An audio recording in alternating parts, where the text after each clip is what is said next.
So hello, everybody.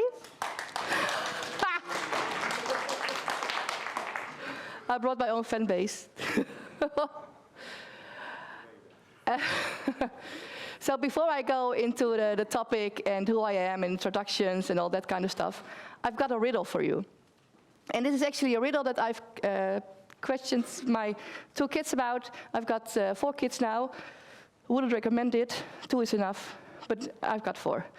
And I started with twins, so they were 10 years old, and I asked them this riddle, and it goes like this.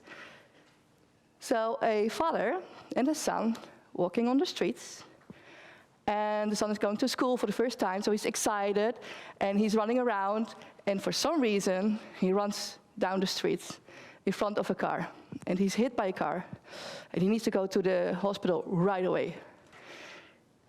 Now, if you've known this riddle already, don't spoil the fun for the others, because this is very well-known riddle. So the son needs to go to the hospital right away, and the ambulance comes. They scoop up the kid, goes to the hospital. He's being prepared. They drive the kid into the operational room, and then the surgeon looks at it and like, I can't operate on this child. This is my son. What's going on? Like, what's going on? Why can't the surgeon operate on the kid? This is my son. What's happening? Do you know? But do you know because you've heard it? Or do you know because you figured it out? The funny part is, this, I've done gender studies, surprise, and the whole room was filled with a lot of ladies, a lot of female students, and they did this riddle, and they couldn't figure it out. 85% can't solve this riddle. And this is a very old riddle. It's from the 70s, and it's being performed over and over again. It's one of those social experiments, and they just can't figure it out. So who wants to share the answer? What's going on?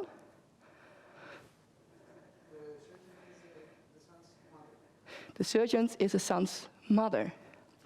And for some reason, this idea doesn't pop up in your mind for obvious reasons, and that's why we are here today, because we're going to talk about biases. And a bias is not something that you know that you have, but psychological experiences, experiments, that's it. And social experiments, research, they indicate over and over again that actually we are all wired to think in boxes. Female box, male box. And everything outside it is just, we don't talk about it, it's just weird. And this is something that we don't want to do. And most feminists don't want to think like this.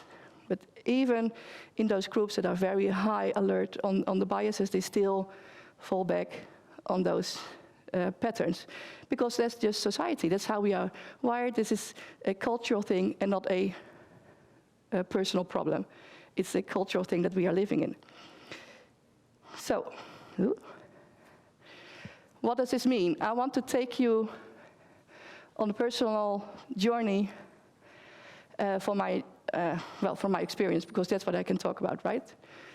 So normally I wouldn't take anecdotes as a way to prove something, because it's just one person's experience. But this can show you how things can happen and what is actually in real life going on.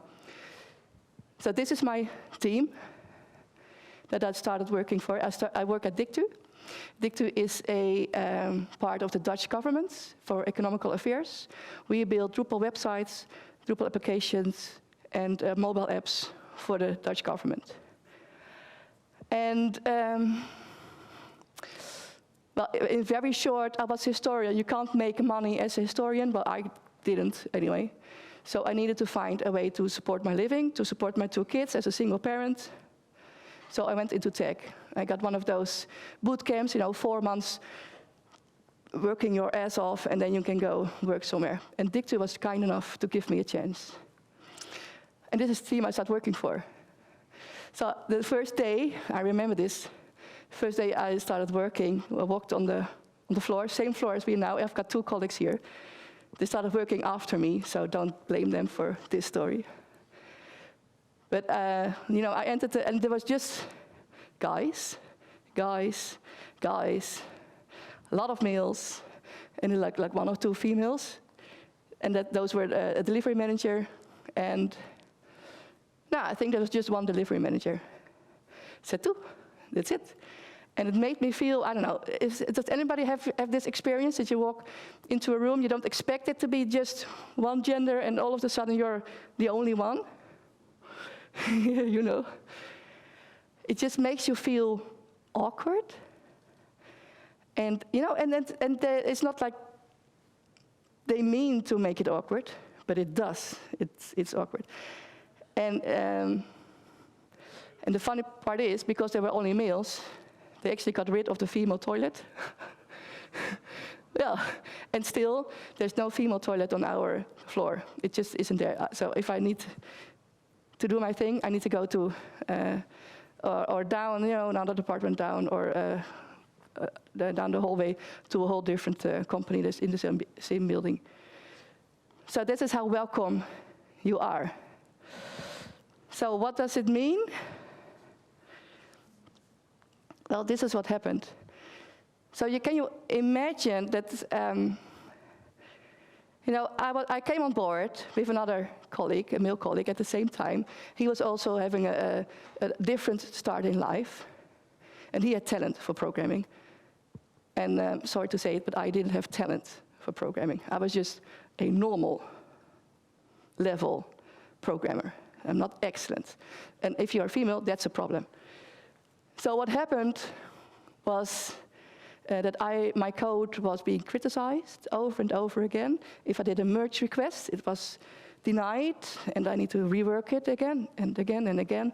And sometimes the reviews were very nasty, and I was like, why? Am I that bad? But I actually know some people, you know, male colleagues, that were worse, far worse than me, and they didn't get this. So I was like, what's going on? And then I remember a couple of times that I had copied code from another male colleague, put it on a merge request in my project, and it got denied. And even when I said, like, it's the same code that this senior developer made. And they were like, yeah, no, but this is not how we work. But that's how my colleague works. And they were like, yeah, it's different. Why is it different? I don't know. So that's actually, you know, and I started thinking, am I a problem? You know, am I just not good enough? Is my code not good enough? Because it got over and over again, I got these questions, why are you here? You know, why do you like to code? You know, there were tools, I didn't get access to the tools because I was just a junior, but my other colleague got access. So what's the difference? And it's just an instant and an instant and an instant, and it becomes a pattern. And first I thought, like, maybe it's me. Then I remembered from my days as historian, women's history historian, that actually my experience might just be part of a social structure, might be part of a patriarchy that we are living in. What they did in the 70s, you know, women just came together and they started talking about their personal issues, like getting stuck in a bad marriage and you can't get out. You know, you get fired when you get married. You can't develop yourself because you're female and you're supposed to shut up and stay home and do the household. That was how it was supposed to be.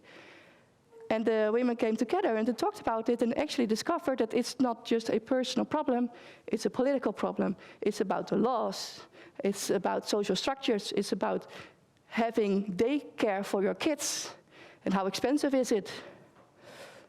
And actually, this is also what happens in tech. Like, it's not a personal problem, it's a problem for all of us. So we did a couple of studies, and I've got the famous studies on. So this study has been done over and over again for different kind of how do you call it, tech companies. I know for one, for Facebook was also very recent, that the females at Facebook, the women at Facebook, they said like, we feel that our reviews, our merge requests are denied more often. And they did the research, and actually it was true, like 35% more often it was denied, their merge requests were denied, which is like a huge number. And they did the same with the GitHub bias. Like if the merge request was from somebody whose name was recognizable as female, then the chance to being allowed dropped significantly. So the best tactic, if you are female and you become active in tech, or you publish a book or something, you don't put your name on it, you put your initials on it. And this is very well-known tactic for women. So, and the weird part also was that when you look at the code quality, then the code quality from the females was actually slightly higher than from the males. And the researchers also started thinking about this, why is it? And they think they found the answer. And I'm coming back to the answer in a bit. Do you know about this experiment? This experiment has been done over and over again with different social parameters, like gender, but also ethnicity, to have your picture, to not have your picture, to have your name. But the gender one is the first one they did, I think. Like if you have a completely same resume, and it's recognizable for a male, then they get offered a job more often, they get offered a higher salary. And if you put in a female picture, a female name, then the chance of you getting in, they drop. It's just, they drop. So this is something that you need, if you are in a position within your company to hire people, this is something you need to remember. Like there's a bias going on, that even if you've got the same quality, people tend to hire the males. So, and this is why we actually need positive discrimination. Do you know this? I know a lot of you might know it from experience. If I do something, and it's okay, it's a success, they say, well done, that's it. I don't get a promotion. It's definitely not by itself, I have to go to the team leader, chief, and then say, I did a good job, give me a raise, give me, But if I do make a mistake, and I do make mistakes, it tends to be brought up more often than from male colleagues. It tends to be, it's held against you for a longer of time. And it's so weird when it happens to you, because you think like, you don't immediately recognize it as a social gender structure. You just think like, oh, it's my situation, it's happening to me, there's something wrong with me. But actually, there are a lot of studies showing that this is just a pattern in society, in our Western society. You need to do it over and over, you need to do it right, and you need to do it over and over, right. So you need to be excellent to be viewed as normal. If you are normal, because I was not an excellent programmer, I was just a regular programmer. If you are a regular, and you're female, you're viewed, how do you call it?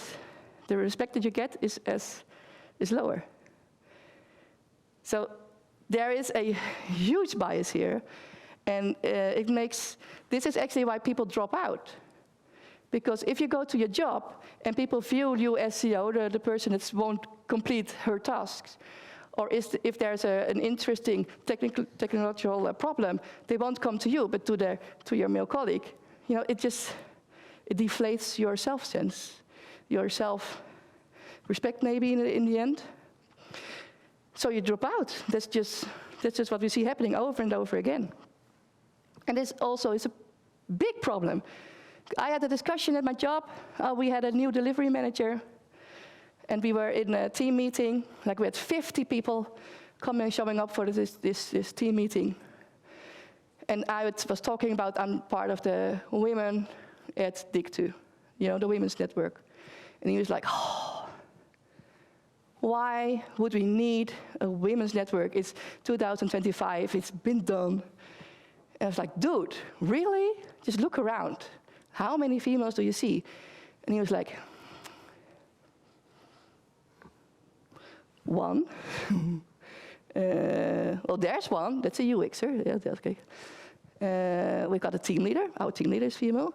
So in the end, it became 5, including me. 50 people, 5 women. And I was like, do you seriously still want to hold your position that we don't need a women's network? And he was like, yeah. But we don't really need it. We don't really need those women. They go, they drop out just voluntarily. We don't shove them out. They drop out. And I was like, actually, that's not what's happening. And yes, we do need those women, people of color, people who have been poor, not just the regular IT student that's been going on. We need those side, how do you call this? We would say, in Dutch, we would say side-instromers, like people from a different background coming in, from a different professional background, I mean. We need those because the studies show that it gives us better results. It's just plain and simple. If you talk about money, if you talk about numbers, if you talk about quality of your website, in the end, we need those people coming in. So what can we do? Okay, we know this exists. Some of us may recognize it from their own experiences. Some of us may recognize now, like, oh, maybe something can be changed, maybe something can be different, maybe something can be improved. What I would like to ask you is to speak up. It's as simple as that. If you see in a meeting that somebody, and I don't care if it's a male or a female, if somebody gets interrupted a lot, stand up and say, like, actually, I would like to hear the point that she or he is making. If you see somebody's merge requests are being denied over and over again, and you see the code and you think like, oh, is it really that bad? Just think about the bias and consider, is it really that bad? Just look again, look for a second time. If you are in a hiring position, take this bias and look again at the resumes. If possible, leave out the picture and the names. And just look at what somebody has done. So that's what we need. We need allies. And allies is not just a word, it's a verb. Something you do and you do again and you do again, and you can't just let it, you can't say, I'm an ally, that's it. It actually takes work because you've got to actively remember, right, there's a bias. There's something, maybe I don't see the whole picture. And this is for females the case, but for a lot of people, that somebody can have problems at home and just have a shit time, and they don't speak up anymore. And you need to recognize it, you need to notice it, and you need to just speak up. And ask people, are you okay? Like, how are you doing today? Are you okay? Change the culture, not the people. Did anybody go to DrupalCon Barcelona last year? Because I got to go. And to my surprise, I got an award. I got the Women in Drupal award. So I'm bloody honored. It helped me for my job also. So what I did, it's actually a sad story because I don't code anymore. I don't. I shifted to a more female-appropriate tasks, like communication, product management, event organizing, communication, stuff like that. And instantly, I noticed a different approach from my colleagues, some of my colleagues, because I also got type guys like these who were nice and who were like inviting, but then there's this handful of people that are just blatantly going on like, what are you doing here? And those people shifted when I took up different tasks. And this is not for my work at Dictu, this is for my work at Drupal, because I'm doing the network of Drupal associations, local associations in Europe. I'm doing a lot of, you don't care, I'm doing a lot of stuff. But this helped me a lot, because I got to go on stage and receive this award. Of course, I shared it with my whole community, and in the team meeting, I got to present, like, why am I getting this award? And I've noticed a huge change in the attitude for some of my worst, not enemies, but people who criticized me. It helps you. So, you know, you can't always win an award, but just the recognition. If you can't get it at your job, get it somewhere else. And if you're in Drupal, then get it from the Drupal community, because then you can get it back into your work. Like, actually, I'm doing a lot of important stuff. And actually, you know, I've talked to Dries. You know, it's just weird because it's just a normal guy walking there. But for some of my colleagues, this was like, ooh. Those are the tools that you can use. So, diversity, you know, it's not just about fairness, because I don't think we can get it fair, but it is about better products, stronger teams, you know. It's about strengthening our community, it's about strengthening our agencies, it's about being welcoming, it's about keeping the people in. We all know volunteer burnout. We all know that your jobs in your company might be pressing you. You know, you have to work hard, but if you can keep the good women in, the good people in, that's where the how do you call it, the profit is. So these are the three things, the three things that I would like to bring home. It's not just a personal issue. It's not just my issue, your issue. It's all our issues. It's our company's issue. It's in our best interest to be inclusive. Well, actually, that's just the main point. This is the main point. Is there anything from you that you can share? Like, this is a tactic that I used, or this is how I got my management to, I don't know, hire more diverse people, or this is any tips for the audience, because I've given my tips. This is something that we've lived. Is there anybody here that can say, like, oh, I got a mic? Try to talk about people and not women or men. A few weeks ago, there was someone who applied for a job, and I said, I have an applicant, not very thorough Drupal knowledge, and my team responded, oh, but he really needs Drupal knowledge. And I said, it's a she. She doesn't have a lot of Drupal knowledge, but I think she would be a good fit in the team. After a few discussions, she is now doing a technical test to see if she really fits in our company. So talk about people and not gender. That works for me. Did everybody get this? Yes. Talk about people, not gender. If you're hiring people, talk about people, not gender. That's great. Anybody else? Yeah. My experience. First of all, thank you for sharing your experiences. It's really sad to hear this. For my experiences, it's like kind of opposite way. Like, it's like from the outside, you can see like it's good thing, because when I'm working, my superiors in the past, not now, it's like they are surprising when I'm doing something good. Yeah, they're like appreciating me more, but if someone else does that, okay, this is normal, but for me, oh, well done, but why? Right? So I think this is the worst part, because the other people, I can say with bad intentions, they are like okay, they are like direct, but the other ones, they're not knowing what they're doing. Yeah. So, and 1 second.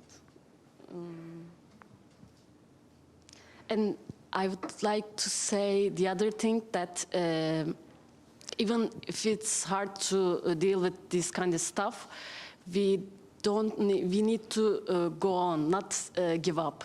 Yeah. Yeah. Because for other people, I'm not using gender, these kind of things, they don't stop them, so we also don't give up. We also don't need to give up. Yeah, that's also. Yeah, that's why in the end I said, like, actually it's a sad story because I don't code anymore. Mm-hmm. And I do miss it. I might start it as a hobby, but it wasn't sustainable as a paid job anymore. But, Okay. But that's why it's a sad ending. And yeah, as a general thing, don't let women being written out of history. I mean, we currently see in the US how pictures of women, of black soldiers, all of that is simply getting removed. And then people will look at history and say, but there weren't any women, there weren't any black men, there weren't any black people in the UK before the Second World War. Because they have been written out of history. And therefore it's really amazing to see. I'm a biologist by training, by the way. So when you go into the main reception area, there's a big picture of Rosalind Franklin. The main auditorium was called after Rosalind Franklin. Probably most people won't know who she is. She's the one who discovered the structure of the DNA. It was her lab notes stolen by Watson and Crick. She didn't get a Nobel Prize because then she died at some point. So it's really good to see that still that kind of recognition can be given to women that were there. So if you're in a position of naming servers, for example, name them after women, stuff like that. Cool. That's a very nice idea. Name them after women. Anyone else I can give the mic to? Like share your 2 cents, how it's called? No. Maybe any thoughts from men? No. Maybe any thoughts from men? Any comments? Any thoughts? Yeah, let's they are thinking about this. Like, do you feel like this is something that you can take with you to your job, or do you feel like this is not about me, or do you feel like, oh, I recognize this, or are you aware of this? were you aware of this? Are you here because you like the topic, or are you here because the other topics sucks? I don't know. Come on. No, I don't see any hesitation. No? No? Yeah, thank you very much. And I do want to add, at Dictu, we now have like 2 female coders. So one thing that helps me when hiring someone, it's because like it's not easy to know if you are a positive bias or negative bias, because sometimes, like you said, oh, it's a girl and she's good for a girl, you know. Yeah. Maybe even if I know it, I don't really think that it's like an unthought things, and so I try to make a sheet. And to like how many years of studies, how many years of experience with Drupal, what did she make, that she knows symphony, things very rational, you know, so that you just compare things that are not gender related or ethnicity related, kind of things. This is also how we do the session approval for DrupalCon and Drupal Dev Days. Just with sheets, and then you can give points to the different subjects. I think we need to round up because the others are also coming in here. So thank you very much for coming.